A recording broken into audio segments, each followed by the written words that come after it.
నేను చెప్పడం కాదు, భారత రాష్ట్రపతిగా పనిచేసిన కాంగ్రెస్ పార్టీ అగ్రనాయకుడు ప్రణబ్ ముఖర్జీ గారు ఒక పుస్తకం రాశారు.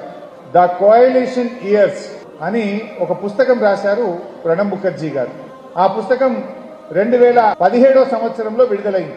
ఆ పుస్తకంలో ఆయన ఏం రాస్తాడంటే కేసీఆర్ గురించి, నేను కేసీఆర్ గారిని ఏ శాఖ కావాలి అని అడిగితే నాకు తెలంగాణ శాఖ కావాలి, నేను శాఖ కోసం రాలేదు, మంత్రి పదవి కోసం రాలేదు అని చెప్పిన ఒక నాయకుడు కేసీఆర్ అని చెప్పి ఆ పుస్తకంలో రాశారు.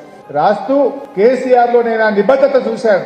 ఈనాటి రాజకీయ నాయకుల్లో నాకు ఈ శాఖ కావాలి, నాకు పెద్ద మంత్రి పదవి కావాలనే రోజుల్లో నాకు శాఖే వద్దు అన్న ఒక నిబద్ధతను కేసీఆర్ లో చూశాను అని తన పుస్తకంలో రాశాడు ప్రణబ్ ముఖర్జీ గారు.